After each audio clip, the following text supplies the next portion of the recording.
President Biden's attempts to reassure supporters and really all Americans after his stumbling, at times vacant debate performance last week. The president did appear more energized at a rally on prompter and at some weekend fundraisers. But a CBS News poll shows that voters, not the media, but voters have serious concerns. Nancy Cordes is at the White House with new reporting on all of it. Nancy, good morning. What are you hearing? It's been a busy weekend, Tony. President Biden spent the day yesterday with family at Camp David, and we're told that they encouraged him to stay in the race. Biden officials spent the weekend on the phone trying to reassure worried lawmakers and donors. They told them that they understand their concerns, but that there are no plans with just 4 months to go to change the campaign strategy or the candidate. Joe Biden is our nominee. Joe Biden is our leader. Top Democrats closed ranks around the president Sunday as a slew of editorials from some of the nation's largest newspapers called on him to drop out. I want to remind everybody that one debate does not define a person's record. Very clearly, he should stay in this race. And yet a new CBS poll finds Thursday's rocky performance did take a toll.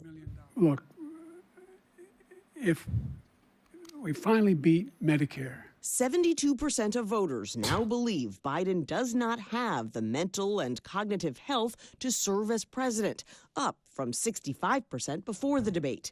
Nearly half of Democrats said he should step aside as the nominee, while virtually no elected Democrats have been willing to go that far on the record. Some acknowledged the panic publicly. There are a lot of lingering concerns, Alex. We can't put on a happy face on this. There are very honest and serious and rigorous conversations taking place at every level of our party. Top Biden officials still haven't explained why Biden seemed to struggle the way he did on Thursday. But they tell CBS News they are staying the course. Nothing has changed. We are full steam ahead, one said. We still believe Biden is the best position to beat Trump. They point to his energetic post-debate campaign stops in Atlanta, Raleigh, and New York. I give you my word as a Biden, I would not be running again if I didn't believe with all my heart and soul I can do this job. Because quite frankly... I mean, this is the Edinger Momentum analysis, right, in play, which is that voters know Brandon is old as shit, old as dirt, and the liberals that are like invested, committed to the Democratic Party are not going to turn around and be like, oh, well, he's too old now. They know he was old. They know he's even older now than he was before. And they don't give a shit. And that is like the MAGA base, but for the Democratic Party. And much like Donald Trump, Joe Biden is relying on that base, the blue and on, to be like, listen, we still have people. We still got people. Fuck it. Who cares? The stakes are too high. Part of the calculus for the Biden team and other Democrats is that there's no guarantee an alternate candidate would do better against Trump than Biden would. Recent polling being disseminated by the Biden campaign indicates that those candidates would fare the same or worse than Biden. Even the process of choosing a different nominee this late in the game is fraught with uncertainty. And so, Gail, there are risks either way. All right. Some people want to take the risk, though. Nancy, thank you very much. Fallout from President Biden's performance in last week's debate. Over the weekend, Biden's team scrambled to contain the damage. Some Democrats are calling for the president to step aside. We covered this yesterday for those of you who weren't in, but I watched one by one all of the least likable, all of the oldest and the worst brain-having Democrats come up on Sunday TV, on all the shows, and launch the perhaps worst fucking defense for Joseph Robinette Biden. Okay? They literally came out as like fucking Jim Clyburn, who's old as shit himself. Nancy Pelosi, the oldest person on the planet. John Fetterman, bad brain in a different way. Okay? They were all like, no, you don't understand. Biden is doing great. He's a young whippersnapper. Better than ever. And now Democrats want to nominate Biden ASAP? That's awesome. Democrats weigh in early Biden nom to squash talk of a swap. Dude, they're doing literally the most Democratic Party shit. It's awesome. They are demonstrating the absolute worst political instincts. The threat is maximum copium. Oh, yeah, I have this. Don't worry. I have this lined up. Right here. Urgent scientists work at Havana. Talking about how it's a Havana syndrome. The Havana syndrome's our boy. Candidate. Rachel Scott is tracking it all. Good morning, Rachel. Hey, George, good morning to you. Look, there is no way around this. It has been a rough 72 hours for President Biden after that debate. His campaign is eager to turn the page, making calls to donors and Democrats, but the questions about his age and mental fitness have not gone away. This morning, the Biden campaign is scrambling to dismiss doubts about the 81-year-old president, pushing ahead with his re-election campaign after the debate that many Democrats have labeled disastrous. With the COVID, with dealing with everything we have to do with, look, if we finally beat Medicare. Biden's campaign team making it clear that the president will not step aside, telling allies in a memo obtained by ABC News that Biden got off to a slow start, but then drew a sharp contrast with Trump on the issues that matter most to voters, and arguing to supporters that if Biden were to drop out now, it would lead to weeks of chaos, internal food fighting, and a highway to losing to Donald Trump. Some of Biden's top allies insisting one bad night will not derail his campaign. Let us not make a judgment about a presidency on one debate.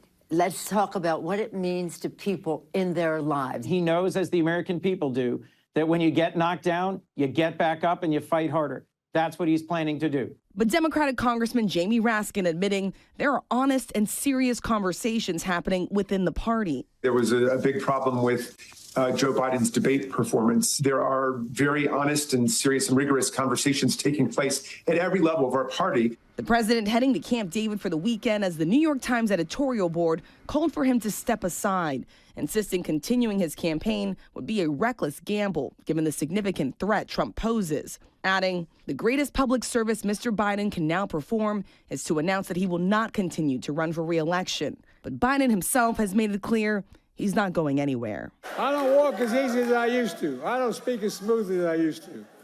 I don't debate as well as I used to. But I know what I do know. I know how to tell the truth.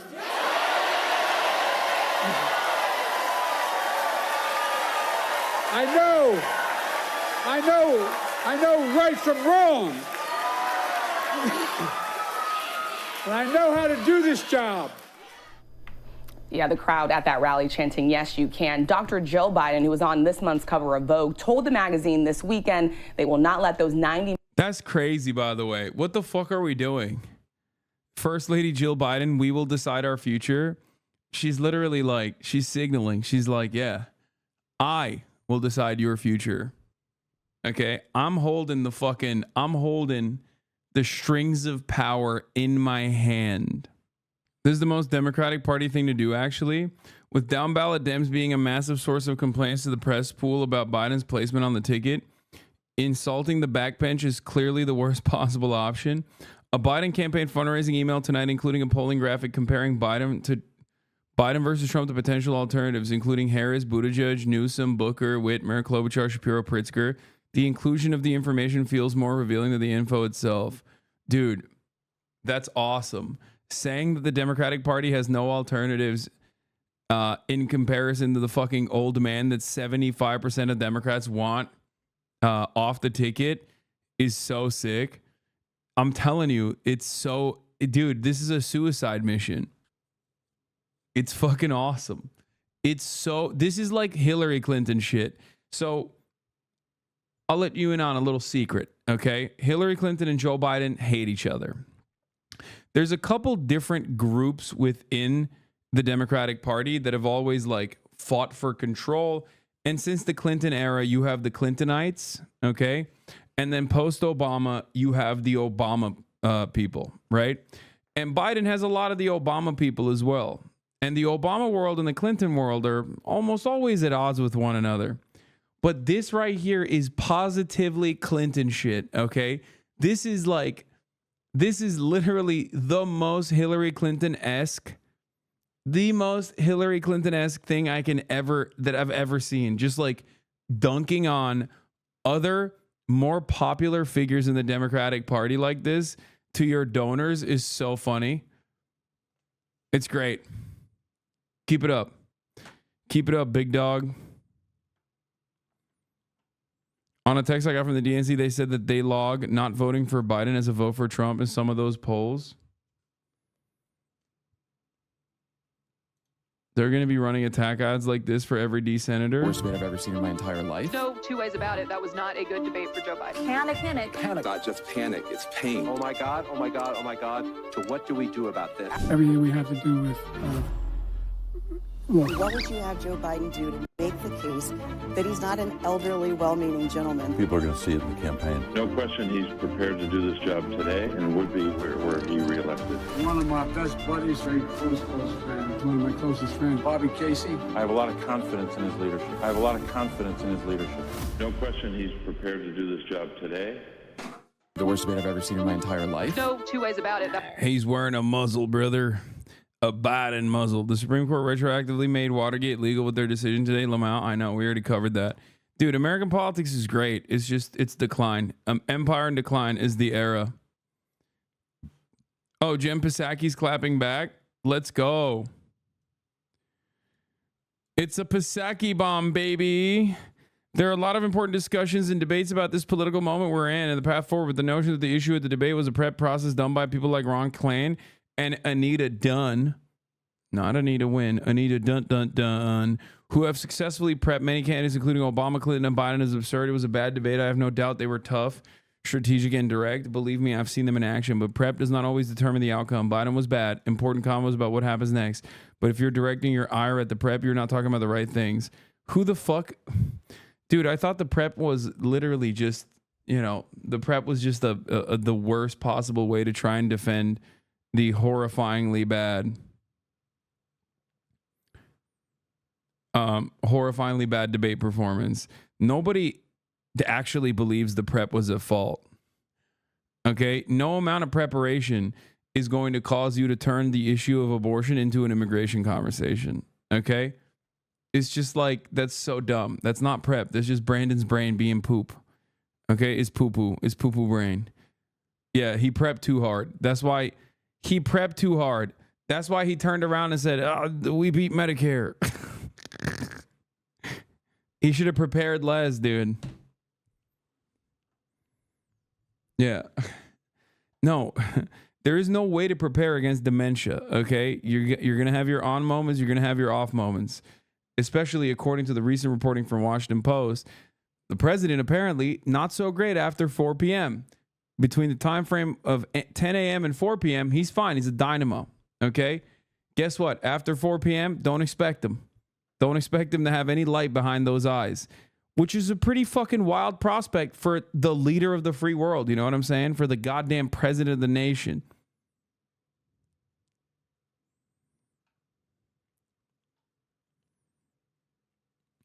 He prepped too hard. His bitch too bad. The march of time will kill him. The march of time comes for us all. Some before others, though. And I feel like his is much closer than the average person.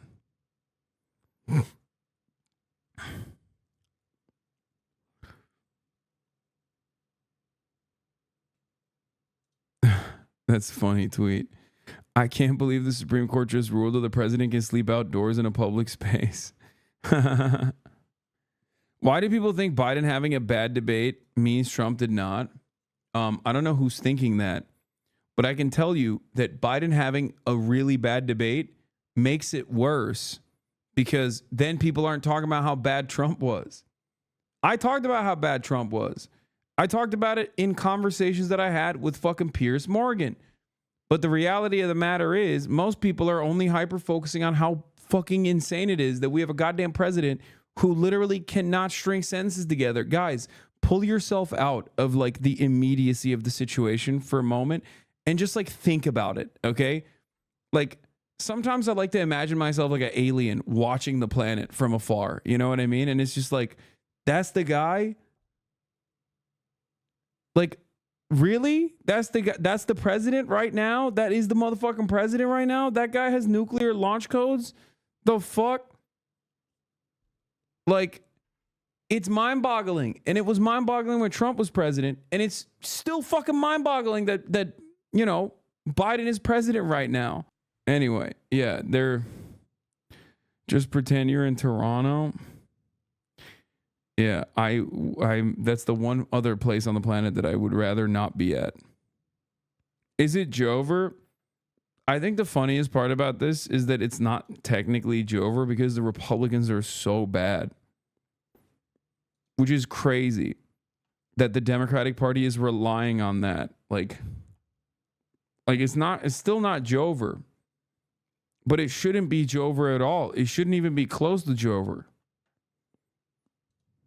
It's defying the 4 years he's been president, saying we will continue to fight, George. Okay, Rachel, thanks. Let's bring in our chief Washington correspondent, John Carl. John, in the end, this is a personal decision for Joe Biden, a family decision for the president. They were at Camp David this weekend. Yeah, let's be clear. Nobody can force Joe Biden out. It would have to be his decision.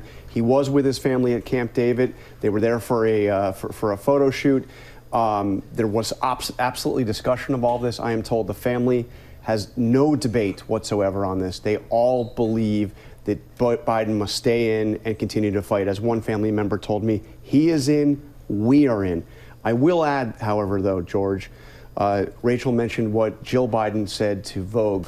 She also said this: President Biden will always do what's best for the country.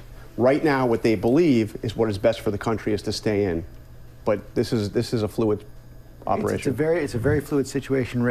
To remind Chad why it's not Jover, Biden only has to win Michigan, Wisconsin, PA, and he's up in 2 of those within 1 point in PA.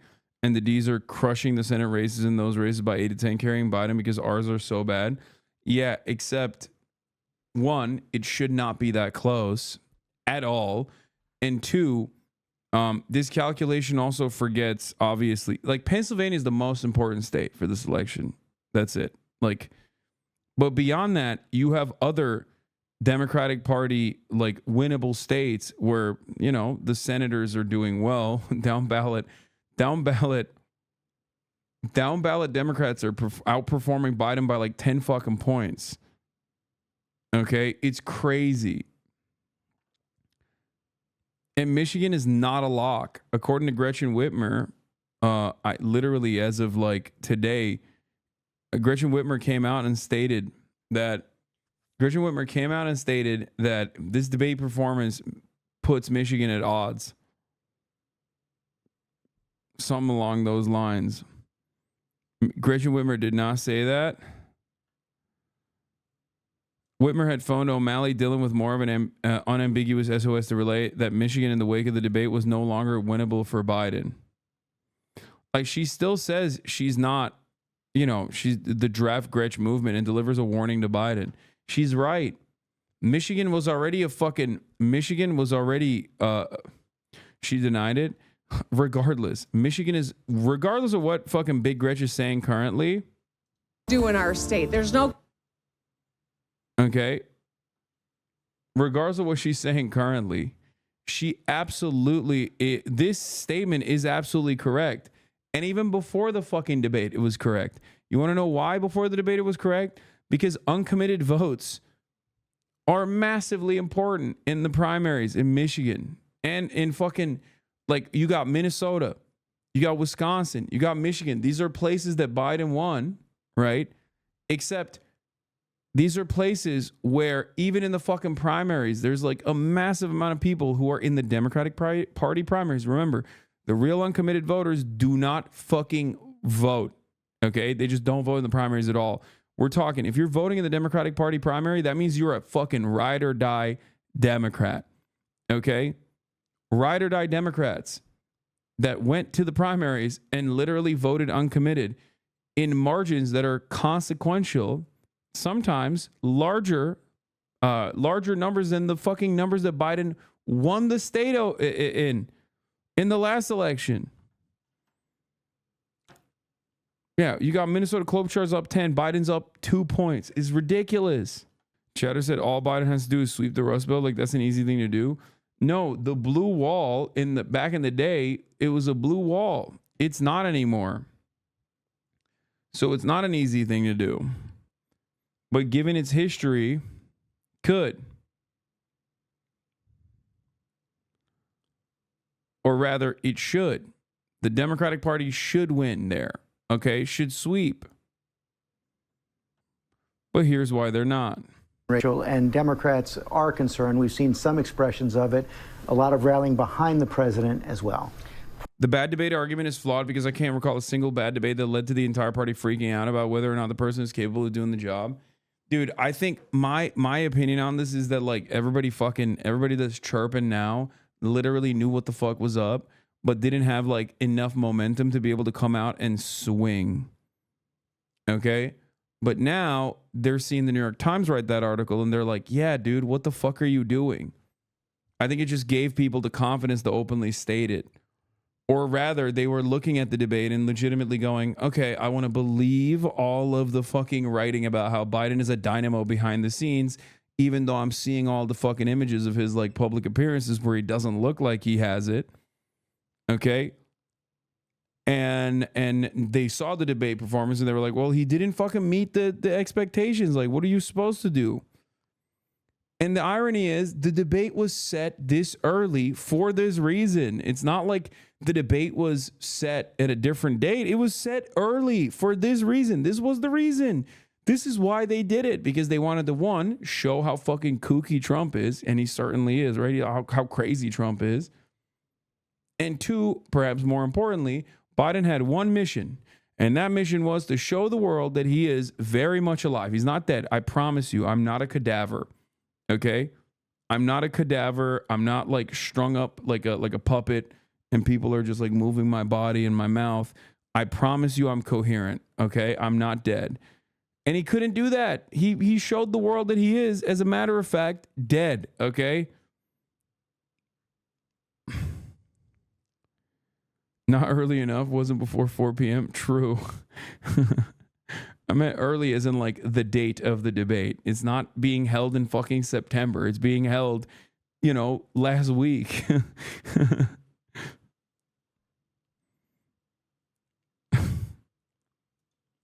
Private concern. Very few speaking out publicly in the way that we saw from Congressman Jamie Raskin in that piece there. The Biden campaign was hoping that rally that the president did would sort of reassure Democrats. I talked to lots of Democrats on Capitol Hill after that rally, and they said they still have concerns because they worried about the consistency with the president. Where was that Joe Biden on the debate stage, they say? But they acknowledge the perception may not change around President Biden, and the reality may not change either, because the only person that can make that decision, they say, is the president himself. Let's walk through what could happen if President Biden decides. Some of the only analysis I agree with about VoteSnap polling focus groups that most voters already baked in two things: Trump lies and is crazy, Biden is old and frail, both suck. So turnout will be way down on both sides and no one moves sides. This isn't a persuasion election, it's a turnout one. It's why polling sucks at the moment. Response rate is 0.5%. One person out of 200 called answers. Yeah, no, I mean, everyone is unimaginably checked out. And you want to know why this debate is more important than everything else this time around, and uniquely important? Because it was the one time people checked in. Literally, it was the one fucking time people checked in. 50 million people watched the president, the current sitting president, fail to fucking say things, okay? In a way that they had already made their minds up about. That is so unimaginably consequential. In other circumstances, you don't get this level of like John Fetterman was able to beat Dr. Oz regardless of his horrifyingly bad debate performance because, one, it's midterms. Come on. Like, not everyone is invested, that's just how it is. It's not the fucking presidency. And two, he had a phenomenal door knocking operation and a long history of being a good, I can't believe I'm saying this because it was post October 7th. John Fetterman is like almost an entirely different being at this point because it's all he talks about is Israel. But before then, he was seen as like a popular figure in the state. He was a lieutenant governor as opposed to like an out of touch television guy, So, of course, when he performed really poorly in the debate and it showed the world that like maybe he can't talk so good, that was consequential, but nowhere near as consequential as the motherfucking president, because most people are just like, yo, we got an old asshole in power. Cost of living is up. And on the other side, you have Donald fucking Trump. He's a crook. He's a criminal. He's a psycho. So people are just like unimaginably checked out of the process. And the one time they tune in to check into the process, see what's going on, maybe I will go out and vote for this guy again if, you know, Trump freaks me the fuck out a little bit, or if Biden demonstrates his competency, maybe I'll reconsider. And he failed to do so. And he failed to do so in such a spectacular way that people didn't even notice how fucking insane Trump was, except for those who were paying attention, of course. It's really bad. You know what? It is time for me to step aside. How would Democrats go about picking a replacement? Well, but there are private conversations among senior figures in the party about a process that could play out. One scenario, George, is that you could have a series of debates, regional debates, where the audience could be nationally televised, but where the audience are the delegates, featuring potential candidates. These would be debates that would play out in the weeks before the Democratic convention, and then the choice would be made at the convention. The convention is not till August 19th, so you could have 6 weeks play out going into the convention where debates like this could play out. And the convention, I mean, would have the attention of the world. It would be the most intense focus on a convention that we have seen really in our lifetimes. Rachel, Vice President Kamala Harris would probably go in as the favorite if this process started. The favorite, but of course, as you know, George, there are a long list of Democrats that are sort of waiting in the wings, especially ahead of 2028, and that is the concern from the Biden campaign. Does this turn into a party food fight where no one gets ahead in time to possibly have everyone rally behind a potential different nominee to face off against Donald Trump? What all Democrats are watching for right now, John, are the latest polls showing was there real damage, vote damage, coming out of the debate. That's exactly right. And we're not really going to know for another week or so how the polls play out and also the effect on other candidates, Democrats running for House and Senate. Thank you both very much. Have Americans been duped about President Biden's fitness for office based on his aides keeping him in a bubble? Well, I can tell you that I think a lot of Americans, including Democrats. Alex Thompson is the one that wrote the article about the fucking 10 a.m. to 4 p.m. thing, if I'm not mistaken, right? I said originally it was Washington Post, but I think it was an Axios report. Why aren't they talking about Trump's health? They're so obsessed with getting Biden out. Jesus fucking Christ. Why aren't they talking about Trump's health? Bro, the dude lives on fucking Big Macs and Diet Coke, okay? He's not going anywhere. I don't know how. I don't know why. But that's it, okay? This motherfucker, you can't use your mind power to wish away Donald Trump. It just doesn't work that way. And it's so funny because this is the most Turkish motherfucking thing, dude. Us Turks in Turkey have this fantasy about Erdogan. Every couple of months, there will be a new fucking story about how Recep Tayyip Erdogan has cancer, actually. Low key. He's hiding it. He's hiding it. He's going to die any day now. Russians have this about Vladimir Putin. Okay? And it is literally the dumbest. It is just pure fantasy. Evil never dies. These motherfuckers are not going away. Please. It just only shows me that America is becoming like a more crippled nation. And more like the countries that it dominates for the most part. It's so funny to just be like, no, yeah. He's just, nobody's talking about how bad fucking Trump's brain is, actually. It's like, is it? I don't know. I mean, he's been fucked up since day one. He started off talking about how immigrants are rapists, and he's kind of still doing that. That hasn't really changed since 2016. My big brain theory is that his family pushed Brandon to say it. Stay in because they didn't have the heart to say otherwise and figured he'll die if he keeps going. So win-win. That's crazy. No. Yeah. The idea that Trump is actually in a fucking state of mental decay akin to Joe Biden is also pure copium. You can just rewatch that debate and you will recognize that Donald Trump is insane but coherent. Okay? And sometimes he's still incoherent when he's going off the cuff or whatever. But he can still deliver a speech.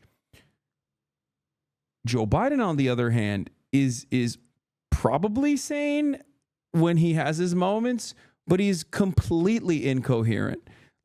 He's demented. Do you know what I mean? I suspect in his good moments he has he has a clear mind on things, but he's just not going to be able to demonstrate that because it's too wishy-washy. He's sundowning. There's going to be moments where he comes off like He doesn't know what the fuck is going on. And he's just going to pop off like this. And it's not a stutter. You cannot just like personally write this off as a stutter. It's ridiculous. Next debate, give him 3 lines of coke. I mean, fucking Biden will literally die, I think. He will just die on the spot. Trump has a theory on exercise. I know. We've talked about this before. And God damn it, maybe he's right. The idea that he has a finite amount of energy like a battery, and that's why he doesn't exercise, because he doesn't want to deplete his fucking battery. And guess what, dude? He's doing fine. So maybe he's right.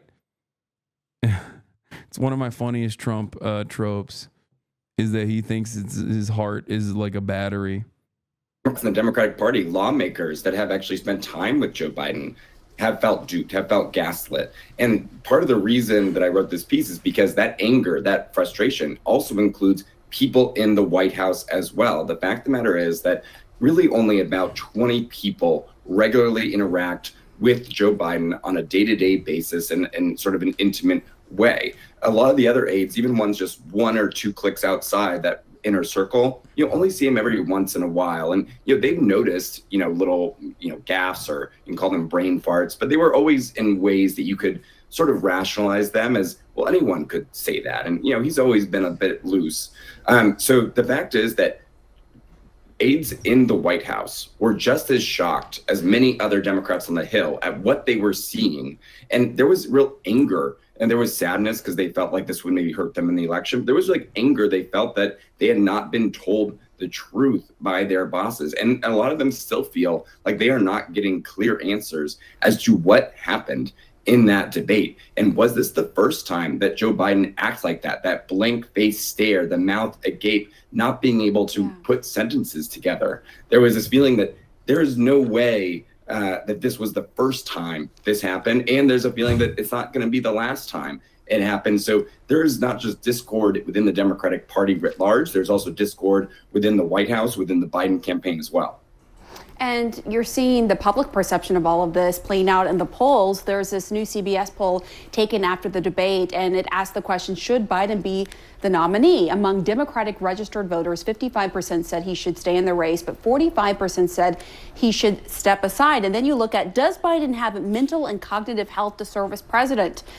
In June 9th of this year, 65% said he did not. That's of registered voters. 72% now say that he does not. And so I think that really goes to the question, right, of is how much is President Biden and his aides, how much are they paying attention to these polls? I mean, are these numbers good enough for a race this close where turnout will be so critical? I mean, it is still possible. I want to be clear. It's still possible that Joe Biden can win this race because there are tens of millions of people in this country that would vote for Joe Biden at 110 over Donald Trump. That is sort of the Trump polarization effect. Half of his voters still want him to fuck off. Yeah. And the Democratic Party's looking at that just like they did with Hillary Clinton and going, honestly, these guys are still going to go out and vote for him. And they're not wrong. To a certain degree, they're not wrong. When push comes to shove, a lot of people are going to go out and vote for Joe Biden. And the polls also reflect that reality as well. There's a far greater percentage of people that want a different candidate in the Democratic Party, but it doesn't matter. There's still a strong, like solidified base of support for the Democratic leadership. And part of that is because like the people are genuinely terrified of the Republican project. Part of it is because they genuinely hate Donald Trump and how radical the Republican Party has become. But the point is, just like with Hillary Clinton, you shouldn't rely on that. You shouldn't rely on negative polarization to go and vote for a bad fucking candidate, because guess what happened with Hillary Clinton? She fucking lost. Do you understand? This is my point. Like, I know I'm probably the worst person to make this point because like I'm so fucking critical of the Democratic Party that like people probably look at me and go, you don't give a shit. You want them to lose. It's so easy for a lot of liberals to say this. And they don't understand it. They don't understand that, like, dude, even if you should be fucking screaming this from the rooftops if you're like a diehard Democratic Party guy, okay?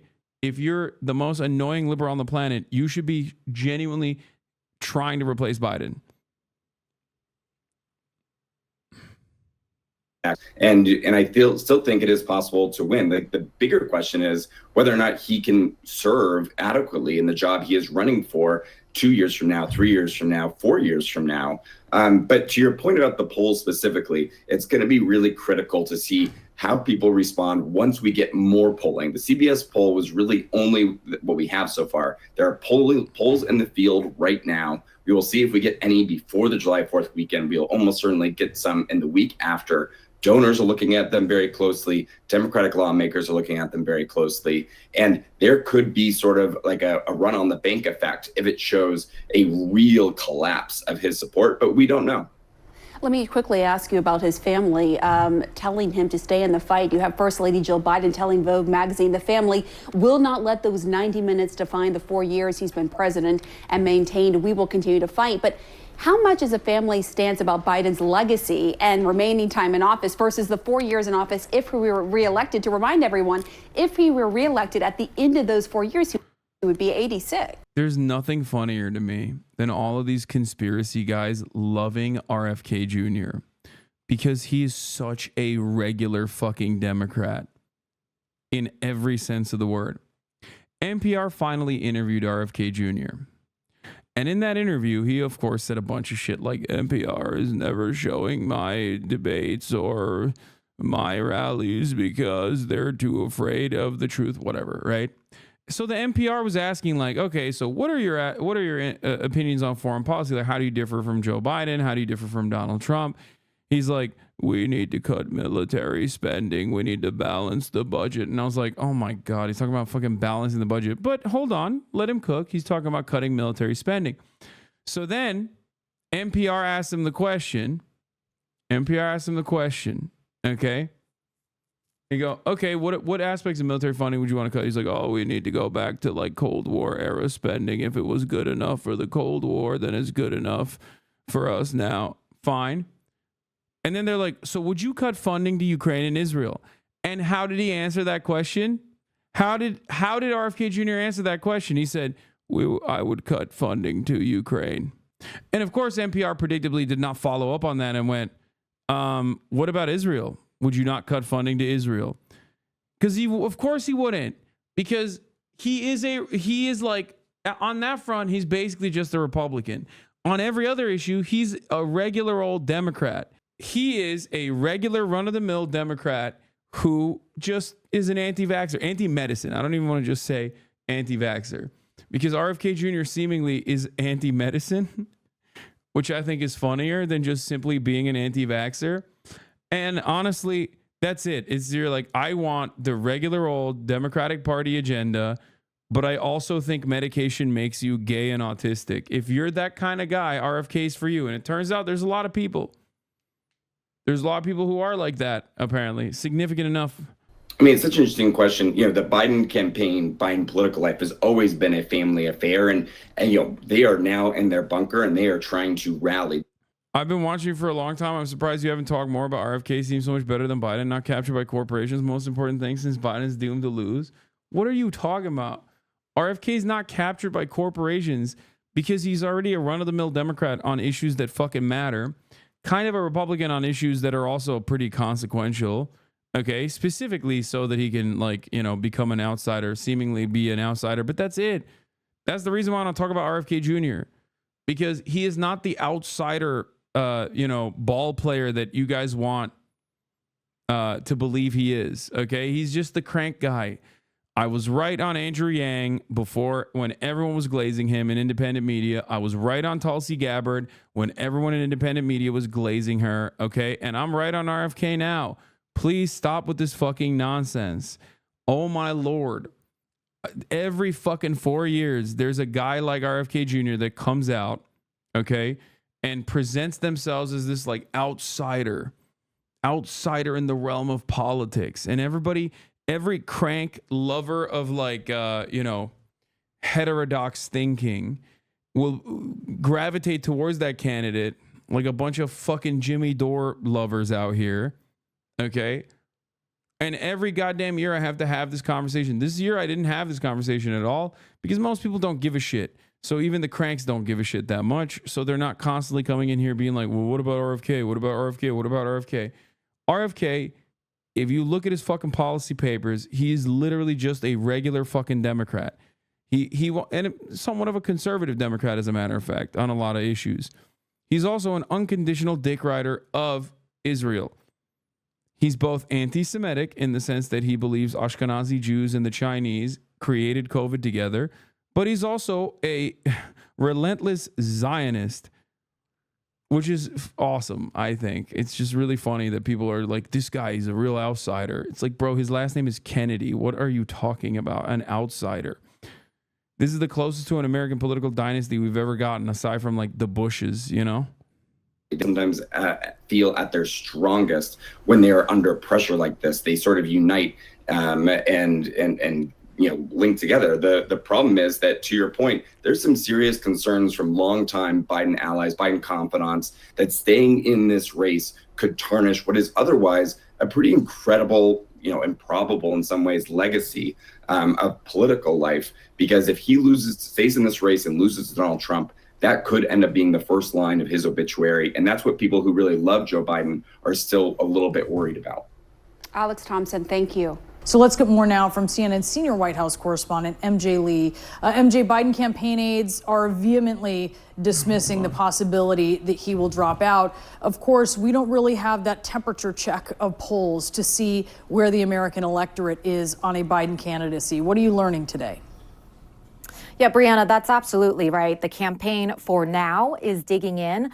White House officials, senior campaign aides, they're all saying that there's no world where they are currently contemplating the idea of President Biden dropping out of the 2024 race, really emphasizing that he is staying in, and also the family making clear that they are fully behind the president as he continues to run for re-election as well. But it is really hard to overstate the widespread and deep panic within the Democratic Party. Biden aides, of course, they have been fielding phone calls, messages all weekend long from surrogates and donors and others within the party that were very concerned about the president's debate performance. And I think a really important space to watch going forward, Brianna, is going to be the down ballot races. I spoke with one Democratic lawmakers who said Congress is the firewall for the Democratic Party, and what they are. Just wondering, Corbyn put UBI in his manifesto for election in the UK. Universal basic income is not necessarily a bad idea. It can be a left-wing UBI. It can be a right-wing UBI. The difference between a left-wing UBI and a right-wing UBI is that right-wing UBI is utilized as a mechanism to displace existing social safety nets. Left-wing UBI is complementary to the existing social safety nets. Andrew Yang's UBI was right-wing UBI, akin to Milton Friedman and his original assessment on UBI, which is give Americans money, but eviscerate, gut the social safety nets, gut the social sector completely, and then have them operate in a private marketplace. Are doing right now, Democratic lawmakers, is really waiting on research, waiting on polls, any data that could come in the coming days. One question, why do you always have Jimmy Dore's dick in your mouth, aka Pookie? Please tell me it's because I forgot to run the 3-minute ad break at the top of the hour and you're not an unironic Jimmy Dore dick rider in the year 2024. Like, that's crazy. Please, I'm not. Like, I forgot to run the 3-minute ad break. You're going to tell me that, right? Like, you're here to be like, haha, just kidding. Like, you forgot to run the ad break. That's why I'm saying this. I'm not kidding. Oh, God. We're so back. We're back. Listen, this is a byproduct of being back. Okay? You're going to have some fucking MAGA dick riders in here, and you're going to have some fucking cranks in here. That's awesome. Here's the 3-minute ad break now for all, though. Unless you want to not see those ads. I love you all, but it sucks y'all still have beef. Brother, what are you talking about? It's the most one-sided beef of all time. I never wanted to talk about Jimmy Dore at all. I don't give a shit about Jimmy Dore. Get the fuck out of here. Every single one of these, I never talk about him. I just talked specifically about Cranks, and his name was brought up for that reason. Like, this is not like a friendly contest where we were just like friends who we now have beef. Okay, I don't want anything to do with him. You stay bringing him up though. Can you find another moment where I brought him up in the past year? Like, it's going to be fucking two editions. And it's because of forced to vote. We all know. No, you dumb fuck. It's because he's like become this right-wing grifter who literally shits on anyone who doesn't come on his show, including Bernie Sanders. Okay? Who thinks that like there is a, you know, allegiance that we can cultivate with like MAGA Trump supporters. Shut the fuck up. That might show that not only is the president going to lose the presidency, but he is going to lose the House. This Democratic lawmakers was essentially making the point that if such data were to come in, then the dam could break loose, and lawmakers who so far have been publicly behind the president could change their tune and say that it's time for somebody else to step in. But the campaign, for now, is doing their best to try to spin the debate as much as possible. They released a new campaign ad. The first one. Jimmy Dore, Donald Trump will resurrect the Democratic Party if Trump gets elected, and we will have Elizabeth Warren in 2020. When he said that, Sam Cedar responded to him and said there's a chance Trump will add 3 Supreme Court justices. Sam was right. He also didn't know what a filibuster was. Okay, I have my own Jimmy Dore moment. Back when we were on the Young Turks together, we had a conversation in the 2016 election where I told him that I hate Hillary Clinton. However, Hillary Clinton will be significantly better than Donald Trump. On a lot of issues, Hillary Clinton is awful, okay? But Donald Trump is going to be far, far worse than Hillary Clinton. I said that. I said that to his face. We had an argument about it. I was right back then as well. Yeah, Jimmy Dore used to be on the TYT. So was I, for those of you who don't know.